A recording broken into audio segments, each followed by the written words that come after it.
नमस्कार, मैं आप लोगों का हार्दिक अभिनंदन करता हूँ। चलिए शुरू करते हैं।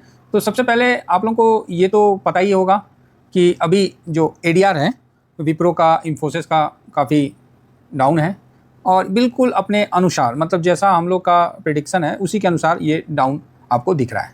ठीक है, तो आप बोलोगे सर ये तो फिर तो गड़बड़ हो गया आईटी का। देखिए, ये गड़बड़ आपको लग रहा है कि अभी हो रहा है, और जो लोग मेरे साथ टेलीग्राम में जुड़े हुए हैं, आप टेलीग्राम ओपन करिए और 13:24 में आप देख लीजिए मैंने क्या लिखा है। मैं आपको यहाँ एक सेकेंड बताता हूँ, ये सब ज़्यादा ही खुला हुआ है। 13:24, कितना, 24 मिनट। यस, तो ये वीडियो है, ये अपना स्विंग में अपलोड किया हुआ है। कहाँ अपलोड किया हुआ है? स्विंग में। 13:24 में आप जाके देख लीजिए। मैंने आपको लिख के दिया है कि आज आईटी सेक्टर सपोर्ट नहीं देगा। रीज़न इन्फोसिस और विप्रो में सेलिंग है। बराबर है? तो आप बोलोगे ओके, अच्छा सर। हाँ, इन्फोसिस आज मैं भी तो शांति से ही बैठा था ना, तो आज तो सर सेलिंग है, तो इन्फोसिस तो गिरा उतना नहीं है। बिल्कुल सही है, इन्फोसिस तो थोड़ा सा ही गिरा है और विप्रो भी देखिए 1% भी नहीं गिरा। तो शेयर को 1% गिरना तो नॉर्मल है। फिर भी जो चीज़ था मैंने आपको बता दिया और ये चीज़ आपके पास है उपलब्ध। और देखिए, आईटी इंडेक्स अपना 1 पॉइंट इतना गिरा, लेकिन इन्फोसिस और विप्रो तो नहीं गिरा है ज़्यादा, वो तो थोड़ा सा ही गिरा है, इतना थोड़ी गिरा है। तो मैंने आपको क्लियर बताया कि भाई जिनको प्रॉफिट बुक करना है आप कर सकते हो, अदरवाइज ऐसा वैसा जो भी था मैंने आपके सामने रखा है। तो फिलहाल तो 5 दिन में ठीक ही रिटर्न दिया है 2.5% का। तो जिनको स्विंग करना है, शॉर्ट स्विंग करना है, वो अपना कर सकते हैं, वो अलग बात है। मैंने ये चीज़ बिल्कुल आपको 13:24 में मैंने बताया कि ये चीज़ चल रहा है। और ये वीडियो ज़रूर देखिएगा, है ना। मैंने इसीलिए इसको अभी पेस्ट किया ये वीडियो कि मैंने एक दिन आगे का मैंने प्रेडिक्ट किया। आज का तो मैंने बोला कि ठीक है, लेकिन आज के बाद कल का, अभी मैं जो इसके बाद वीडियो बनाऊंगा, पैसा लगा नहीं लगा, उसमें सारा डाटा एनालिसिस कर लिया हूँ, रख दिया हूँ। अब उस पर हमको चर्चा करना है। क्या है ना, एनालिसिस करने में टाइम लगता है। अच्छा, कुछ लोग जो नए आ रहे हैं, क्या देखिए, यूट्यूब तो क्या बोलते हैं, बहुत ज़्यादा वो कर रहा है, आप लोगों को भी पता है, क्योंकि अभी आपको भी पता है कि मेरा इसमें तो वीडियो अपलोड नहीं ना हो रहा है, क्योंकि थोड़ा सा इन्फॉर्मेशन वाला वीडियो डाले नहीं कि जयराम जी की ठीक है, थोड़ा सा जहाँ डाटा का चीड़ फाड़ करना शुरू नहीं किए कि जयराम जी की। तो मैं सोच रहा हूँ कि एक आप लोगों को देखता हूँ। अब वही है ना, फिर सब बोलेंगे कि सर अब आप भी कोर्स बेचने लगे, आप बोले थे कि आप कोर्स नहीं बेचोगे। देखिए क्या है ना, कि पोर्टफोलियो एजुकेशन मेरे को देने में बहुत टाइम लग जाता है। एक एक आदमी को इतना इतना टाइम लग जाता है कि मैं अभी वीडियो भी नहीं बना पाता हूँ।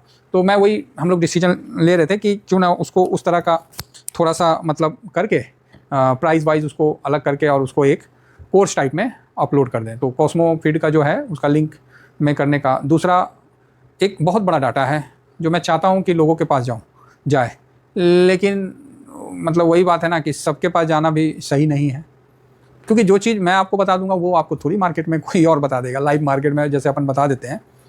तो उसके लिए भी मैं सोच रहा हूँ कि देखता हूँ, नहीं होगा तो पेड करके, क्योंकि मेरे पास जो है वो बिल्कुल ग्राउंड में वो सब काम करता है।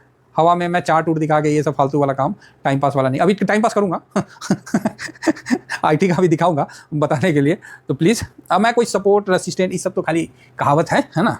तो एगो आदमी का माइंड को ना एक जगह स्थिर करने का, तो मैं सोच रहा हूँ कि उसके लिए भी अब भाई मेरे को भी कोर्स, क्या है ना, कई नए आदमी आ रहे हैं, अब इतना रिक्वेस्ट कर देते हैं ना कि मैं खुद नहीं समझ पाता हूँ कि अगर मैं पूरा उनको समझाने लगूँ तो फिर काम ही ख़राब हो जाता है।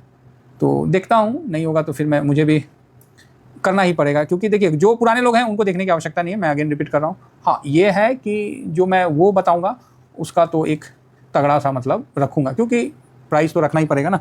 नहीं रखूँगा तो सबको मिल जाए तो भी ठीक नहीं है ना। पता है ना, महाभारत में ब्रह्मास्त्र किसके पास था? सबके पास तो नहीं है। सब तो तपस्या, सब बोलेगा कि ना सर सबको बांट दीजिए ब्रह्मास्त्र, तो रायता फैला देगा फिर, है ना। तो वही सिस्टम है, देखते हैं। अभी मेरा वैसा मूड नहीं है। वही डिस्कस चल रहा था कि भाई यूट्यूब का ऐसा ऐसा चल रहा है, तो थोड़ा सा, क्योंकि उसमें क्या है ना, शेयर का भी पता चलता है। हम, आपको क्या लगता है कि हम लोग को नहीं पता है कि शेयर का कैसा? अरे भाई साहब, 10 बजे ना अगर किसी जगह खड़ा हो गया ना किसी शेयर पे, मजाल है वो शेयर उठ जाएगा, मजाल है, उठा दोगे आप उस शेयर को। तो ये सब कई चीज़ है, लेकिन आदमी क्या है कि थोड़ा सा शांति से ही काम करना चाहता है, तो वही बात है। तो चलिए कोई बात नहीं, ठीक है, सब बढ़िया है ना। तो ये देखिए, ये अब क्लोजिंग भी देख रहे हैं हम, उस समय बोल दिए, हम बोले चलो बोल ही देते हैं कि भाई ये इंपॉर्टेंट है, तो ठीक है आगे बढ़ते हैं, देखते हैं। अभी कुछ अगर करेंगे तो मैं बिल्कुल बताऊंगा वो चीज़। फिलहाल आगे बढ़ते हैं और यहाँ देख लीजिए, और ये चीज़ तो आप भी जानते हैं कि पूरा मार्केट में जो चीज़ मैं आप लोगों को फ्री ऑफ कॉस्ट दे देता हूँ वो चीज़ बहुत है। दूसरी बात है कि फ्री का ना ज्ञान का कोई वैल्यू नहीं है, समस्या बस वही है, ठीक है। फ्री का ज्ञान का कोई वैल्यू नहीं है। आपको क्या लगता है जो टीवी पे आके एंकर जो बोलते हैं कि ये शेयर खरीद लीजिए और ये शेयर बेच दीजिए, ये शेयर खरीद लीजिए और ये शेयर बेच दीजिए, जो बोलते हैं वो क्या उनको सपना आता है? हैं? कहीं तो पोजीशन होता होगा, कहीं तो आता होगा कि हाँ भाई यहाँ पैसा लग गया है, यहाँ पैसा निकल गया है, कहीं तो कुछ तो आता होगा बड़ा प्लेयर का, तभी तो वो बोलते होंगे। कभी सोचे हैं? तो इस तरह का कई चीज़ है। और मेन बात क्या है, वो सब डाटा मिल जाने के बाद भी आप क्या करोगे? आपको मान लीजिए हीरा ही मिल गया, हीरा एक तो ढेला मिल गया आपको हीरा का, आप वो ढेला को क्या करिएगा? हैं? वो ढेला को क्या करिएगा? तो आप बोलेगा हाँ ये बात सही है। अब इसी पे ना हम सोचते हैं एक कहानी सुना ही दे। देखिए क्या है ना, कहानी हमेशा आदमी को याद रहता है ज़िंदगी में। कहानी से जो भी चीज़ सीखे है ना याद रहता है। बाकी क्या है, शेयर बाजार तो चलता ही रहेगा। एक बड़ा मीठा सा कहानी है, शायद मैंने आप लोगों को पहले भी सुनाया है कि एक मज़दूर था, तो खेत में काम कर रहा था, तो उसको बड़ा सा चमकीला पत्थर मिला। तो बोला यार इस पत्थर को ना अपने बैल के गले में लटका देता हूँ, ये चमकता पत्थर अच्छा लगता है। तो भाई बैल के गले में लटका के घूम रहा था। तो उधर से एक जा रहा, मतलब जो गांव का था बंदा, तो एक जा रहा था व्यापारी टाइप का, वो मतलब जो खच्चर पे लेके सामान वामान गांव में देते थे। तो बोला कि देखा यार बैल के गले में तो अच्छा चमक रहा है यार। बोला ओ भाई किसान ये दे दे मुझे। तो किसान बोला कि ठीक है भाई ले ले, मुझे क्या है, पत्थर है तू ले ले। तो क्या भाव लेगा? बोला क्या भाव लेगा, 1 किलो गुड़ दे दे और क्या। बोला चल ठीक है। 1 किलो गुड़ में वो पत्थर ले लिया और अपने खच्चर पे लगा दिया। भाई वो भी खच्चर पे घूमता रहा अपना सामान उमान। तो फिर वो शहर में गया, मतलब जो थोड़ा सा सिटी में गया, तो वहाँ गया तो वहाँ देखा साहूकार था जो सेठ था, वो बोला यार ये खच्चर में पत्थर तो बड़ा अच्छा बांध रखा है, दे दे यार मेरे को। बोला भाई दूंगा तो नहीं। बोला क्यों? बोला यार 1 किलो गुड़ दे के आया हूँ 1 किलो गुड़ दे के आया हूँ। बोला अरे यार तू ले जा मेरे से 2 किलो गुड़ ले जा। बोला चल ठीक है, आप 2 किलो देते हो तो चल 2.5 में डन हो गया। तो 2.5 किलो में फिर वो पत्थर ले लिया। फिर उस बनिए ने क्या किया, बनिए ने अपने तराजू के ऊपर लगा दिया वो पत्थर। भाई चमकीला पत्थर था, सारा आदमी देख रहा था। बोला यार कमाल का चीज़ है यार। तो फिर क्या हुआ, एक आदमी उसी जो जोहरी था वो देखा कि अरे यार बनिए के उस पर पत्थर लगा हुआ है यार, ये तो बड़ा तगड़ा चमक रहा है यार, ये तो हीरा है, ये तो काफ़ी दुर्लभ प्रजाति का है। तो गया, बोला बनिया ये जो तुम्हारे तराजू के ऊपर है ये पत्थर मुझे दे दे। तो बोला कि देखो साहब सस्ता में तो सौदा होगा नहीं भाई, 2-2.5 किलो गुड़ मैं वो दिया हूँ, तो चलो आप मेरे को 1000 रुपया दे देना, मैं पत्थर दे दूंगा। बनिया ने भी थोड़ा सा मांग लिया। बोला कि नहीं 1000 रुपया तो मैं नहीं दूंगा यार, 1000 रुपया नहीं देना, तो 500 में दे दे तू। तो बनिया बोला ना साहब छोड़ दो। तो वो साहूकार क्या है ना आगे बढ़ गया, जैसे आदत है ना कि आगे बढ़ जाते हैं तो पलट के बुलाता है। बनिया बुलाया नहीं, साहूकार थोड़ा आगे बढ़ गया। उसी समय किसी जो बड़ा ज्वेलर है उसकी गाड़ी खराब हो गई, पंचर हो गई, जो भी है। तो वो भी बैठा था तो चाय पीने के लिए और उधर चला गया बनिया की दुकान पे। तो देखा तो भाई ये तो हीरा लगा रखा है।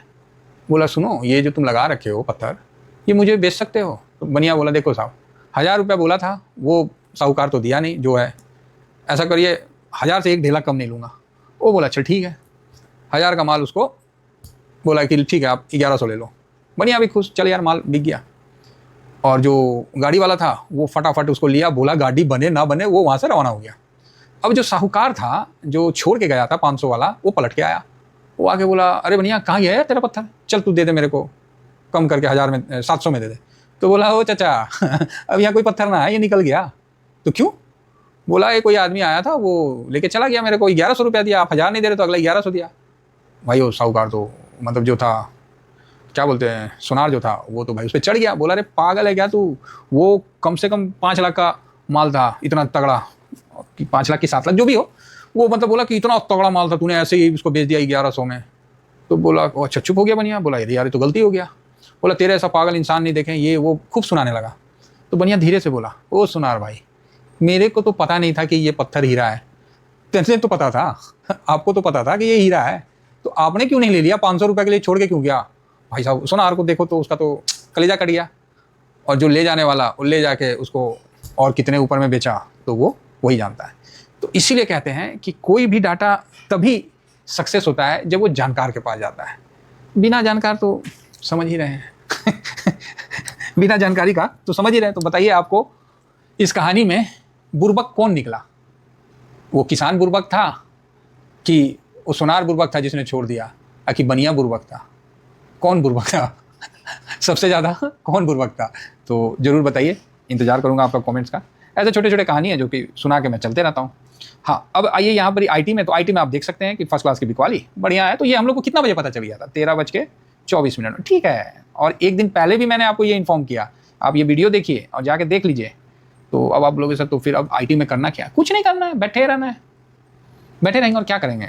कई लोग आईटी में बोल रहे थे ना कि, और मैंने क्या लिखा, साफ आपको वीडियो में कल भी बनाया कि भाई ये बाउंस बैक है, ये जस्ट एक बाउंस बैक है। ये देखिए 15 मिनट का चार्ट लगा रखा हूँ और ये 3296।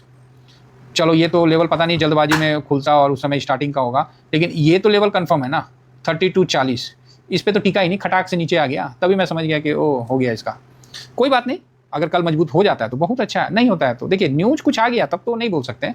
अदरवाइज ऐसे देखिएगा तो एक प्रॉफिट बुकिंग आईटी में आ गया, क्योंकि जो तेजी थी ना वो काफ़ी शानदार तेजी था। तो एक हल्का सा प्रॉफिट बुकिंग आया और ये फिर 31 के आसपास आएगा तो यहाँ सपोर्ट भी हो जाएगा। यहाँ ये मैं और बहुत ज़्यादा बेरिश की बात नहीं कर रहा हूँ। बाकी 27.50 के आसपास आएगा तो मैं भी पैसा एक लॉट लगाऊंगा। ये मैं पहले ही बता रखा हूँ, 3 लॉट ले रखा हूँ, तो बिल्कुल मैं होल्ड में हूँ, कहीं कोई टेंशन वाली बात नहीं है। ठीक है, गिरावट आएगा तो आएगा और क्या, क्योंकि आईटी ने काफ़ी दुखी किया है।